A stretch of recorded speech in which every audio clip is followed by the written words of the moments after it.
बिस्मिल्लाहिर्रहमानिर्रहीम। अस्सलाम वालेकुम dear students. HSSC second annual exam के जो प्रिपरेशन के वीडियोस हैं, PBA फिज़िक्स की पहली वीडियो मैंने इससे पहले फर्स्ट 4 एक्सपेरिमेंट्स के लिए आप लोगों के लिए बनाई थी। अब ये नेक्स्ट कुछ एक्सपेरिमेंट्स हैं उनके लिए ये वीडियो है। तो सबसे पहले experiment number 5, investigate the value of G by free fall method using electronic timer. अच्छा, मज़े की बात यह है कि जो अभी सेकंड एनुअल का 9th क्लास का एग्ज़ाम हुआ है, 9th क्लास में एग्जैक्टली यही प्रैक्टिकल आया। तो ये 9th में भी है प्रैक्टिकल और ये फर्स्ट ईयर में भी है, और इसी अप्रेटिस से इसी टेक्निक से हो रहा है। तो इसमें होता ही है कि इस इलेक्ट्रॉनिक टाइमर पे आप एक बॉल होती है, यहाँ पे ये अटैच्ड होती है एक सोलेनॉइड के साथ। इस बॉल को यहाँ से रिलीज किया जाता है। जब यहाँ से करंट सोलेनॉइड की तरफ नहीं जाता तो ये डीमैग्नेटाइज होता है, तो बॉल नीचे फॉल करती है। अब यहाँ एक मीटर रॉड लगा होता है, उस मीटर रॉड पे ये बॉल की इनिशियल पोजीशन आपको गिवन होती है, इसको D1 कह दें। और यहाँ से नीचे आके बॉल यहाँ तक जो डिस्टेंस फॉल करती है, ये D2 इसकी दूसरी पोजीशन आपको गिवन होती है। तो पोजीशन D2 में से आप D1 को माइनस कर दें तो आपको हाइट इसकी फॉल करने की मिल जाती है। और फिर ये अप्रेटिस के ऊपर ही टाइमर लगा होता है, टाइमर यानी स्टॉप वॉच है, इससे आपको उसके फॉल करने का टाइम मिल जाता है। तो आप इन दो वैल्यूज़ को यूज़ करते हुए, हाइट को और टाइम को यूज़ करते हुए value of G find out करते हैं। अब इसमें एक दो बातें पहले ही बता दूं। एक तो ये कि जो टाइमर लगा हुआ है, इसमें जो टाइम है वो आपको मिलेगा सेंटी सेकेंड्स में, और आपको अप्रेटिस के अंदर प्रैक्टिकल के अंदर जो वैल्यूज होंगी वो भी सेंटी सेकेंड्स में टाइम गिवन होगा। तो आपने पहला काम ये करना है, उस टाइम को सेकेंड्स में कन्वर्ट करना है और 100 से डिवाइड कर देना है। और डिस्टेंस जो है वो सेंटीमीटर में गिवन होगा, तो उसको भी आप मीटर में पहले ही कन्वर्ट कर लें। दूसरी इंपॉर्टेंट बात यह है कि इसमें जो 9th क्लास में एग्जाम आया था उसमें इक्वेशन गिवन नहीं थी, और आपको इक्वेशन खुद लिखनी थी इक्वेशन। तो इसमें जो इक्वेशन यूज होती है वो है g equals to 2h over time square. Height को 2 से मल्टीप्लाई करें, टाइम का स्क्वायर कर दें, ये इक्वेशन यूज होती है। अब आगे देखते हैं इसके कुछ क्वेश्चंस इससे रिलेटेड। अच्छा, दो मेथड हैं, एक ग्राफ वाला मेथड है और एक जो है वो फॉर्मूला से फाइंड आउट करने वाला है। तो दोनों मेथड से देख लेते हैं कि कैसे होता है। तो इस किस्म का टेबल आपको गिवन होगा, उसमें देखिए आपको ये हाइट की वैल्यूज़ गिवन है कि पहले 80 हाइट है, फिर 78, 76, 74, 72 हाइट चेंज की है, तो ज़रा टाइम भी साथ साथ चेंज हो रहा है। फिर आपने करना है एच ओवर टी स्क्वायर, यानी टाइम का स्क्वायर करना है और उसको हाइट से डिवाइड करना है। तो ये कॉलम भी साथ फिलअप कर लेंगे आप। उसके बाद आपने ग्राफ प्लॉट करना है। अब ग्राफ प्लॉट करने के लिए आपको हो सकता है बताया जाए कि एक्स एक्सिस पे क्या रखें, वाई एक्सिस पे क्या रखें, लेकिन अगर नहीं कहा जाता और आपने खुद चूज करना है तो याद रख लें कि हाइट एच को आप एक्स एक्सिस पे लें और टी स्क्वायर को आप वाई एक्सिस पे लें, क्योंकि डिपेंडेंट इंडिपेंडेंट वेरिएबल का यहाँ पे चक्कर है। तो टी स्क्वायर जो है वो है डिपेंडेंट वेरिएबल, तो डिपेंडेंट हमेशा वाई एक्सिस पे होता है और इंडिपेंडेंट हमेशा एक्स एक्सिस पे होता है, तो एच आपने यहाँ पे रखना है।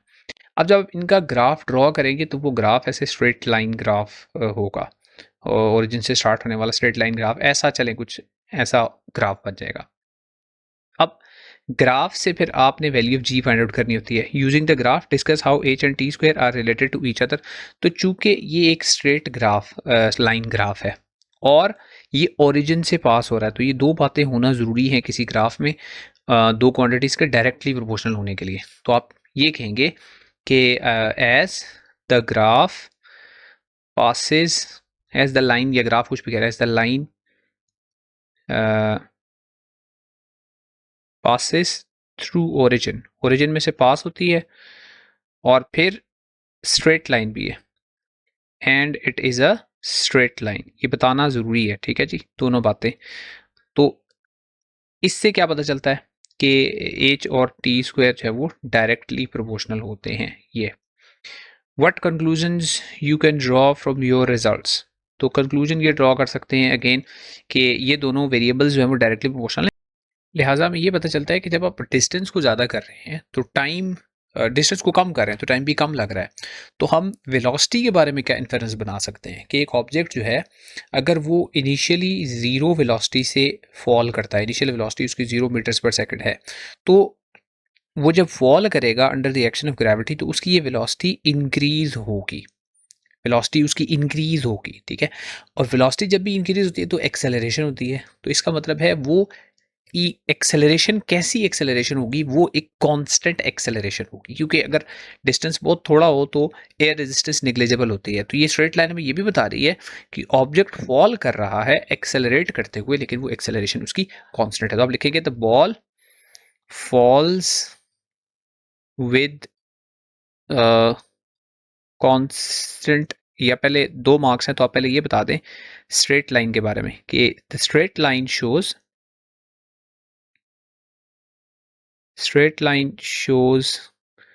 that the velocity of ball increases, hence it accelerates uniformly. Acceleration इसकी यूनिफॉर्म है, वरना कर्व होती।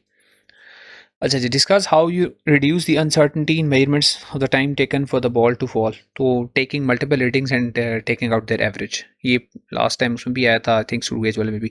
अनसर्टेनिटी को कम करने का एक ही तरीका है, रीडिंग ज़्यादा ले लें और फिर एवरेज ले लें। Does a heavier object fall faster than a lighter object, तो नहीं, इसलिए नहीं कि तमाम ऑब्जेक्ट्स जो फॉल कर रहे हैं वो एक ही एक्सेलरेशन से, ऑल ऑब्जेक्ट्स falling freely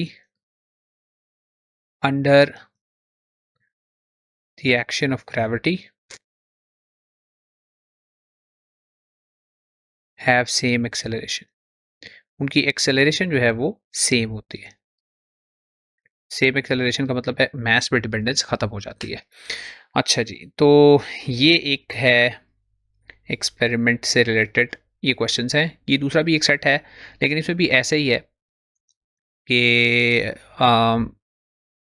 अच्छा, यहाँ पर भी आपको देखिए टाइम गिवन है 0.65, 0.60, 0.60, यानी एक ही हाइट से फॉल करने के टाइम में आपने उनका एवरेज ले लेना है। एवरेज टाइम सबको प्लस करके नंबर ऑफ वैल्यू से डिवाइड कर दें। Suggest why the value of T average is not given to more than 2 decimal places. हाँ, ये इंपॉर्टेंट है कि एवरेज टाइम आप लेंगे तो वो 0.60 या 0.61, बेशक कैलकुलेटर पे आपको 0.6123 ऐसे डिजिट्स आ रहे हो, आपने 2 ही डिजिट्स लिखने हैं। क्यों? कि जो स्टॉप वॉच यहाँ पे यूज हो रही है उसका लीस्ट काउंट जो है, the least count of the stop watch is 0.01 second. तो डेसिमल के बाद जितने लीस्ट काउंट में ये डिजिट्स हैं, 2 डिजिट्स हैं, तो आपके आंसर में भी डेसिमल के बाद उतने डिजिट्स होने चाहिए। और फिर एक्सेलरेशन ऑफ फ्री फॉल को इस इक्वेशन से आप फाइंड आउट कर लेंगे। तो 2 तरीके हैं, एक इक्वेशन से फाइंड आउट करने का, एक ग्राफ से फाइंड आउट करने का। तो ये दोनों यहाँ पर बता दिए गए हैं। अगेन ये भी इंपॉर्टेंट है एक्सपेरिमेंट, इसको ज़रूर साथ देख लीजिएगा। सेक्शन नंबर 1 का आई थिंक ये आखिरी एक्सपेरिमेंट है। अगले एक्सपेरिमेंट की तरफ चलते हैं अब। अच्छा जी, नेक्स्ट नंबर 6 है। इसकी स्टेटमेंट डिफरेंट हो सकती है।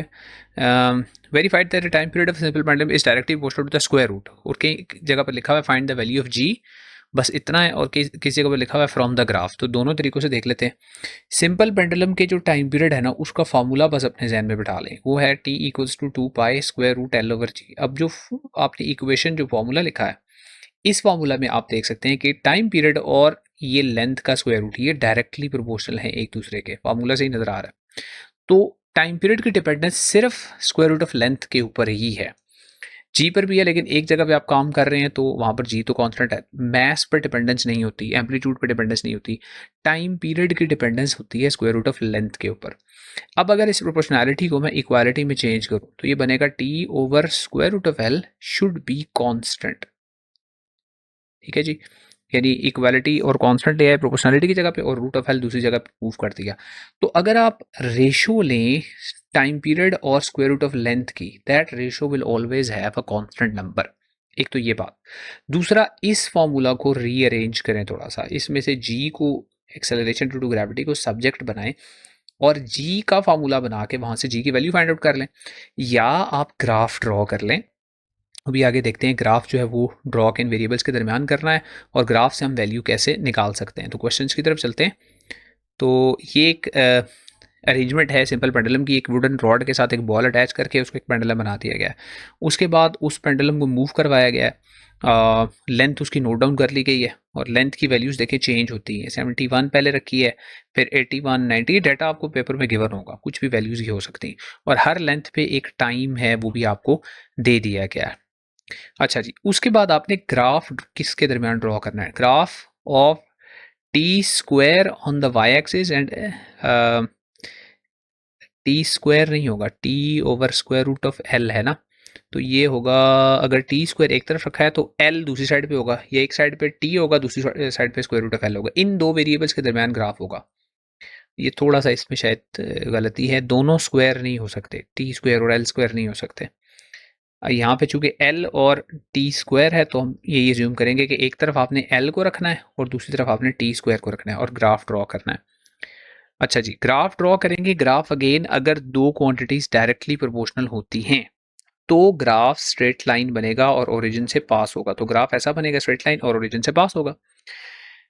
Compare your result with the accepted value of acceleration due to gravity and calculate the percentage difference. अच्छा, यहाँ से पहले acceleration due to gravity find कैसे करनी है? Draw the straight line of best fit, और उसके बाद खैर यहाँ मिसिंग है क्वेश्चन भी कि जी की वैल्यू तो यहाँ से फाइंड हमने की ही नहीं है, तो जी की वैल्यू पहले फाइंड कैसे करेंगे ये देख लें। तो जी की वैल्यू ग्राफ से कैसे फाइंड आउट करेंगे? तो अगर आप t equals to 2 pi square root L over g को देखें तो आप दोनों साइडों पे स्क्वायर करें तो ये बनेगा T square is equal to इसके होल के ऊपर स्क्वायर बनेगा, तो ये 2 पाई के ऊपर स्क्वायर होगा तो ये हो जाएगा 4 पाई स्क्वायर, और इधर आ जाएगा एल ओवर जी, तो जी को आप इस साइड पे भेज दें तो जी इक्वल्स टू हो जाएगा जी 4 pi square L over T square. अच्छा, अब जी की वैल्यू निकालने के लिए अगर 4 पाई स्क्वायर को मैं इस एल ओवर टी स्क्वायर के साथ मल्टीप्लाई कर दूं तो जी की वैल्यू आ जाएगी। अब एल ओवर टी स्क्वायर का मतलब है मैं यहाँ पे अगर एल ले लूँ और यहाँ पे अगर मैं टी स्क्वायर ले लूँ और ग्राफ ड्रॉ कर लूँ, ग्राफ स्ट्रेट लाइन आ जाए। अब ग्राफ में से आप क्या करेंगे, आपने निकालना है ग्रेडियंट ग्राफ का। ग्रेडियंट होता है कोई से दो पॉइंट्स ले लें, यहाँ पे एक पॉइंट ये ले लें, एक पॉइंट ये ले लें, इन दोनों पॉइंट्स के दरमियान हम change in Y axis values delta Y ले लेते हैं और change in X axis value delta X ले लेते हैं। इन दोनों को आपने डिवाइड कर देना है, change in Y axis over change in X axis, तो ये आ जाएगा ग्रेडियंट।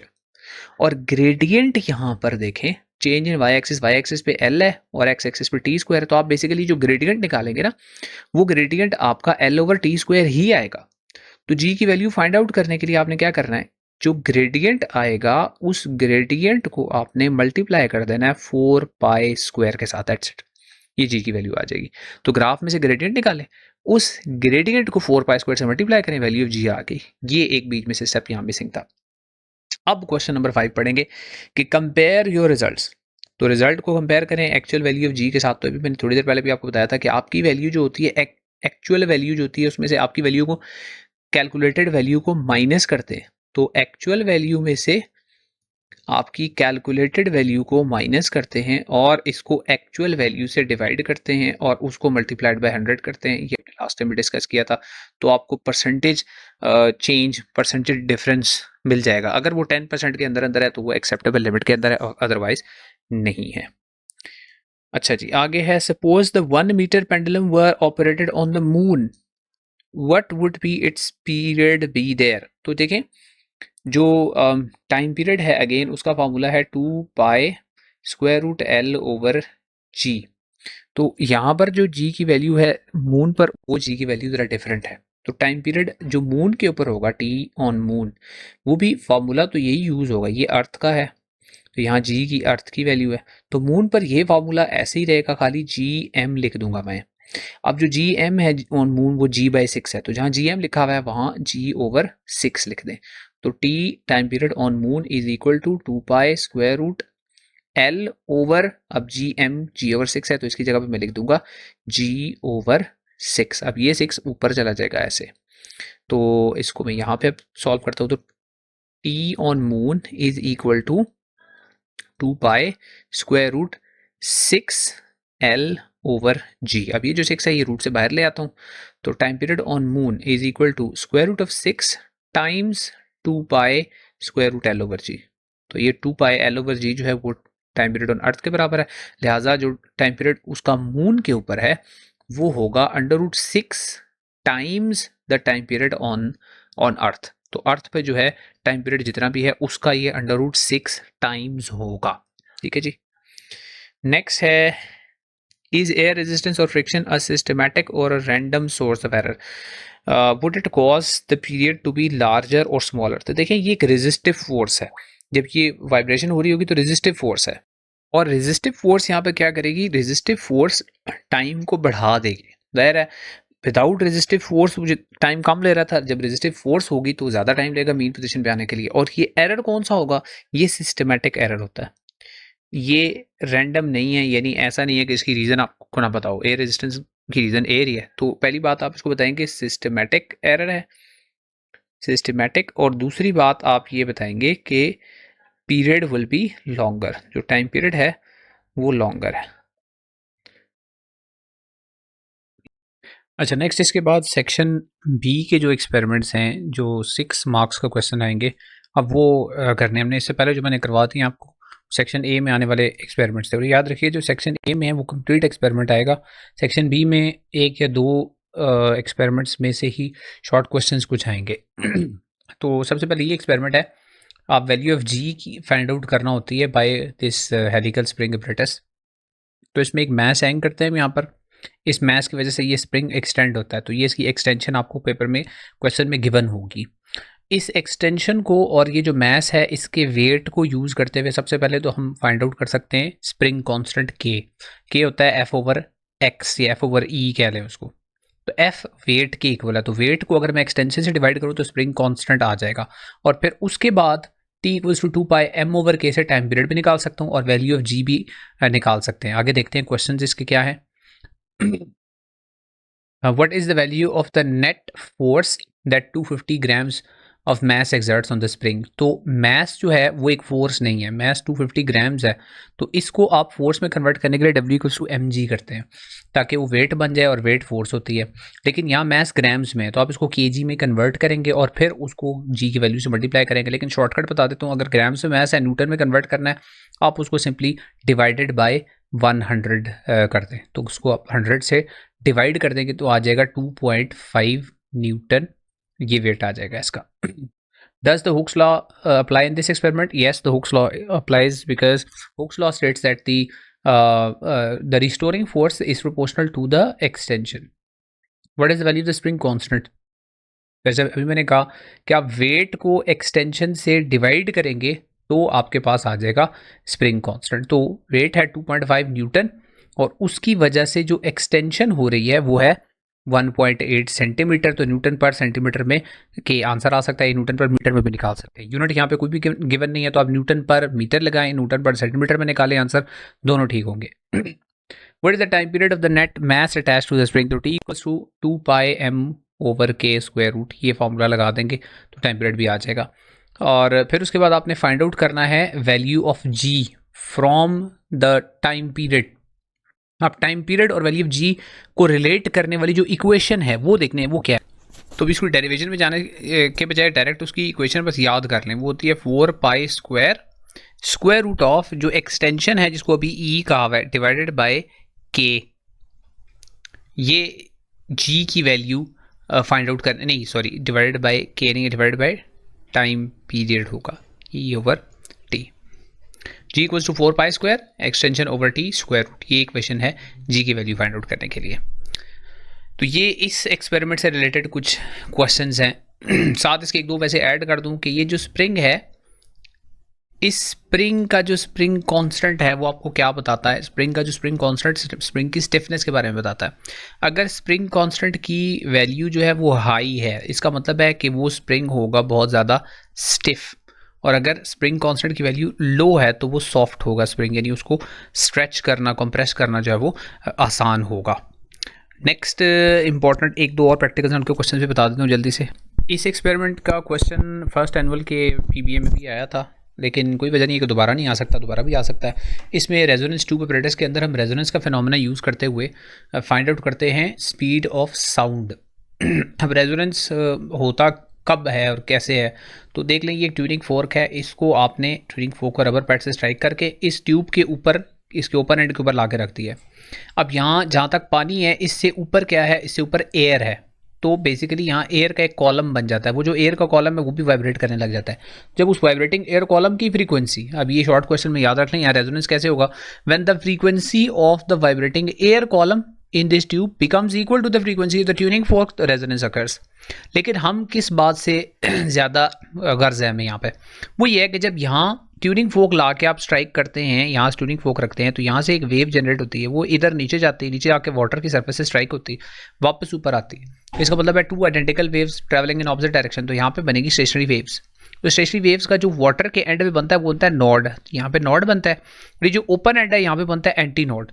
तो एक एंटी नोड से लेकर एक नोड तक का जो डिस्टेंस है, ये जो L है, ये किसके इक्वल आएगा, ये आएगा λ/4। तो लास्ट टाइम फर्स्ट एनुअल में क्वेश्चन यही आया था कि y lambda equals to 4L, lambda 4L के इक्वल क्यों है, तो वहाँ आपने यही बताना था कि the distance between a node and antinode is equal to λ/4।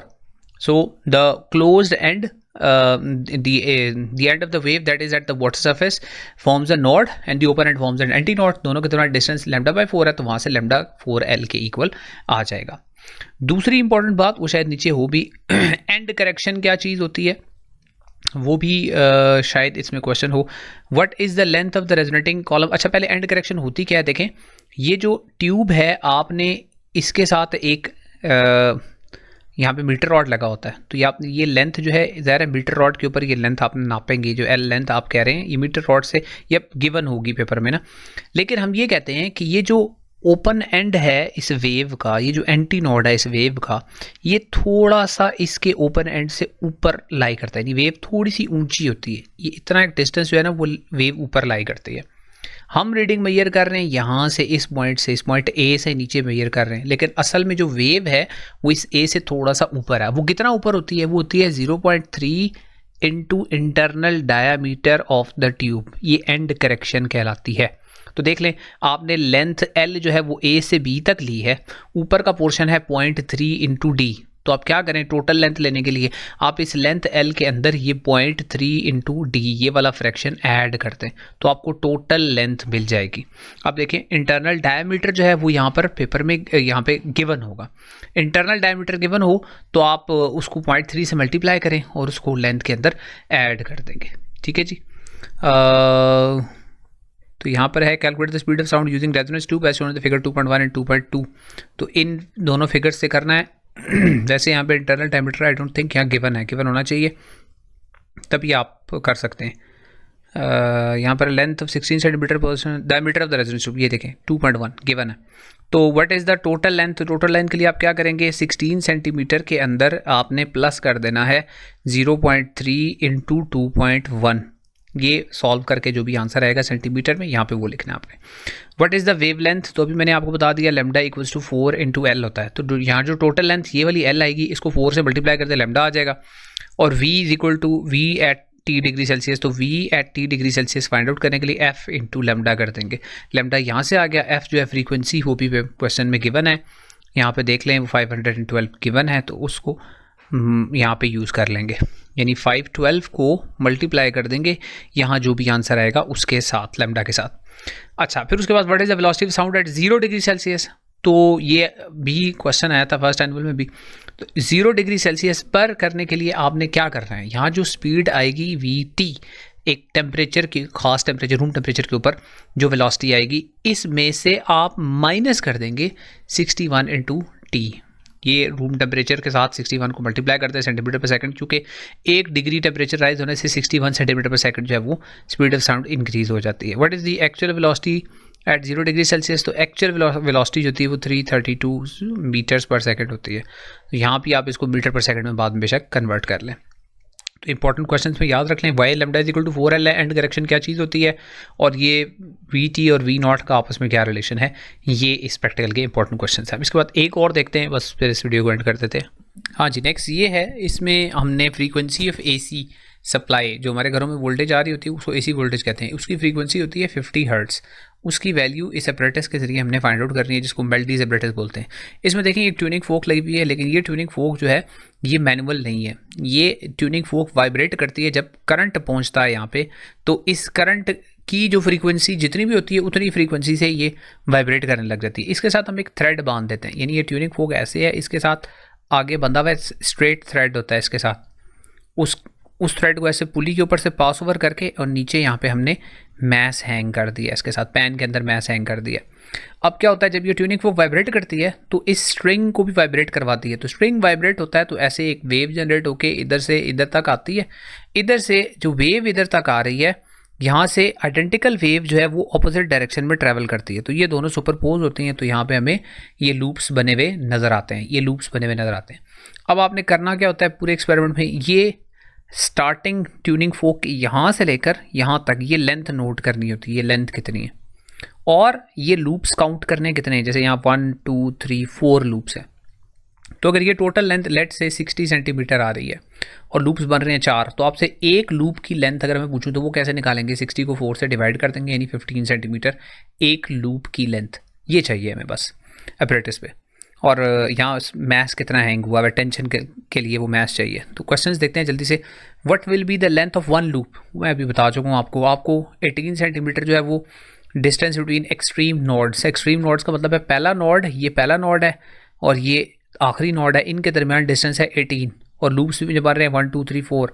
तो एक लूप की लेंथ कैसे आएगी, 18 को 4 से डिवाइड कर देंगे, तो आप 18/4 कर दें, एक लूप की लेंथ आ जाएगी। What is the wave length. अब वेव लेंथ क्या होगी, ज़रा गौर करेंगे इसके ऊपर। एक लूप का मतलब है ये इतना, एक लूप, एक नोड से दूसरे नोड तक का डिस्टेंस। तो नोड टू नोड डिस्टेंस होता है λ/2। तो आपने अभी जो 18/4 किया, ये λ/2 के इक्वल आएगा, यानी ये आएगा तकरीबन 4.5 सेंटीमीटर आएगा।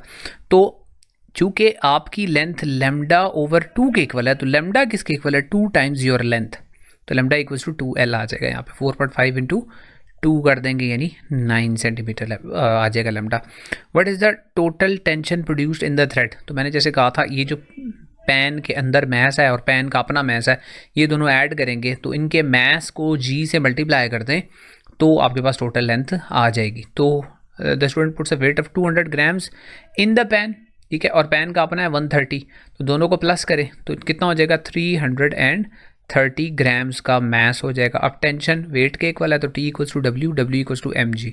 तो आप मैस को G से मल्टीप्लाई करके इसको टेंशन की वैल्यू का फाइंड आउट कर सकते हैं। न्यूटन में ले लें तब भी ठीक है, या 330 को अगर आप 980 से मल्टीप्लाई कर लें तो भी टेंशन आ जाएगी। उसके साथ आपने यूनिट लिखना है DYNES, डाइंस, ये भी फोर्स का यूनिट होता है, डाइंस। और फिर आखिर में आपने फ्रीक्वेंसी निकालनी है। तो फ्रीक्वेंसी का फार्मूला जो होता है वो होता है 1/2L √m/T/m, √T tension over the mass per unit length. तो ये mass of the 1 metre thread measured by using electronic balance is 5 grams. तो 1 मीटर लेंथ अगर हो तो मैस 5 ग्राम्स होता है, मैस इज़ 5 ग्राम्स। तो ये इसको कहते हैं मैस पर यूनिट लेंथ। तो मैस पर यूनिट लेंथ 5 है, तो यहाँ पे फॉर्मूला में ये m की जगह पे आपने 5 पुट करना है। टेंशन जो ऊपर यहाँ पे कैलकुलेट किया है वो पुट करनी है, और L भी यहाँ पे कैलकुलेट कर चुके हैं, वो पुट करेंगे तो फ्रीक्वेंसी आ जाएगी। ठीक है जी। How are the stationary waves produce. तो waves travel from the tuning fork to the pulley and they are reflected back. Identical waves traveling in opposite direction they produce stationary waves. तो ये भी हो गया जी एक और इम्पॉर्टेंट प्रैक्टिकल, उससे related कुछ क्वेश्चंस। यहाँ कंप्लीट प्रैक्टिकल आने का चांस कम है। सेक्शन बी में 2-3 प्रैक्टिकल्स से रिलेटेड छोटे छोटे सवाल आएंगे जिस तरह के मैंने बताए हैं। तो उम्मीद है इंशाल्लाह इसमें से कंप्लीट हो जाएगा आपका। बाकी अगर क्वेश्चन हो आपका तो आप कमेंट्स में पूछ सकते हैं। I think this should be enough. ये 2 वीडियोस आपके लिए इंशाल्लाह तैयारी के लिए काफ़ी होंगी। So wish you best of luck. और केमिस्ट्री की भी इंशाल्लाह जो दे रहे हैं उनके लिए PBA की वीडियो आज या कल में इंशाल्लाह आ रही है, वो भी देख लीजिएगा। अल्लाह हाफ़िज़।